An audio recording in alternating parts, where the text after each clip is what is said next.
Alors, comment se déroule une séance résonance? C'est ce que je vais essayer de vous expliquer maintenant concrètement. Donc, il y a 3 étapes. La première, c'est la calibration, ou ce qu'on appelle le test de résonance. Le principe consiste tout d'abord à identifier les dissonances chez la personne. Je vais essayer de vous expliquer cela le plus simplement possible. Chaque personne a 24 points dans le dos. C'est situé le long de la colonne vertébrale jusqu'au sommet du crâne. Et chacun de ces points est connecté au système nerveux et endocrinien du corps. Ces 24 points, qu'on retrouve aussi en acupuncture chinoise et médecine ayurvédique, ont la particularité et la capacité de résonner grâce aux vibrations sonores et aux molécules d'eau qu'ils contiennent. Il y a donc 24 points distincts, donc 24 notes sonores différentes, soit 24 fréquences de résonance avec lesquelles nous allons travailler. Quand le corps va être touché par chacun des 24 sons, en les écoutant dans un casque, puis en les vocalisant, donc en les répétant par la voix, nous nous rendrons compte que certains sons sont difficiles, voire impossibles à vocaliser. Ces points sont les dissonances psychosomatiques. Pour faire tout de suite un parallèle avec un piano, une dissonance psychosomatique, c'est comme une corde mal accordée.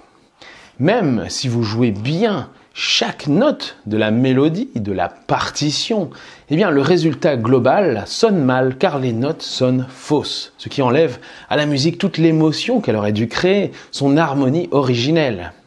La corde qui est dissonante ne fait pas vibrer les cordes voisines comme elle le devrait. Ça, c'est le principe de la résonance. Ainsi, le corps ne se sent pas bien et va somatiser cette disharmonie de différentes manières. Alors, généralement, ça va être des troubles divers, des phobies ou alors la maladie. Mais en réaccordant note par note, la note dissonante, le piano, comme le corps, se remet à résonner parfaitement. Les émotions sont à nouveau libérées. L'étape clé de la méthode résonance, c'est donc de localiser d'abord ces dissonances psychosomatiques pour pouvoir ensuite les réaccorder son corps. Au fur et à mesure de l'avancée du test, qui dure environ 3 minutes, le praticien identifie sur une carte corporelle des sons les notes qui posent problème au sujet. Alors, tremblement de la voix, surémotivité, la résonance difficile, sensation désagréable ou impossibilité même de reproduire le son. Une dissonance implique que le point correspondant n'entre pas ou peu en résonance avec le son émis par la voix. Le sujet est donc mal accordé sur le point correspondant. Ensuite vient la deuxième étape, qui est le décodage. Le praticien se réfère à une table de décodage pour comprendre les conflits somatiques, c'est-à-dire les blocages émotionnels associés aux points dissonants. Donc chaque point de blocage est expliqué à la personne pour qu'elle découvre le pourquoi des dissonances. Cette prise de conscience et cette compréhension du blocage est fondamentale pour elle, car elle permet souvent, juste en prenant conscience du pourquoi, de libérer des émotions. Un phénomène bien connu en psychologie, le fait d'identifier ou de mettre des mots sur un blocage refoulé suffit parfois à le débloquer. Le praticien donc lit à la personne le texte correspondant à la dissonance et lui laisse la liberté de s'exprimer ou non dessus. Dernière étape, le réaccordage. Réaccorder les points dissonants consiste à combiner 3 procédés et c'est aussi un exercice important dans la formation en résonance. Tout d'abord, la personne, donc le client ou le patient, va réaliser un recentrage respiratoire, qui est un exercice de préparation, suivi d'un massage crânien exercé par le praticien. Ensuite, le praticien va utiliser une technique spécifique appelée la résonance tactile des cheveux.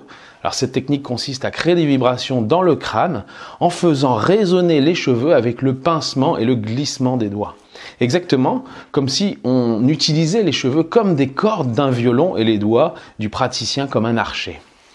Pour savoir sur quelle zone du crâne travailler, le praticien va se référer à la carte de résonance crânienne.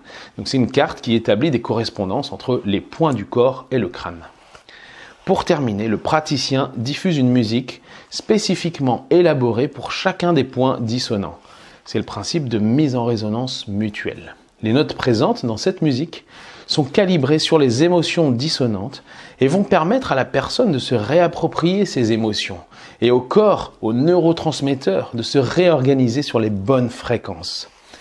En fin de séance, on peut même refaire le test de calibration initial pour vérifier que la personne réussisse cette fois-ci à vocaliser les notes qu'il a bloquées initialement.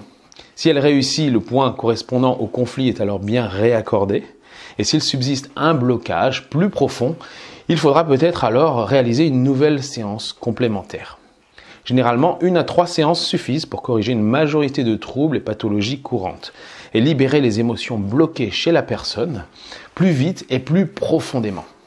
Donc voilà, j'ai essayé de simplifier au maximum mes explications et si les détails complets du processus vous intéressent, vous les trouverez bien sûr dans le livre « Réaccorder votre corps », 24 notes pour sauver son corps par les vibrations sonores, disponible sur le site internet résonance.bio ou en librairie. La méthode résonance est un atout thérapeutique et vibratoire puissant pour le praticien, quel qu'il soit, et c'est un excellent accélérateur émotionnel.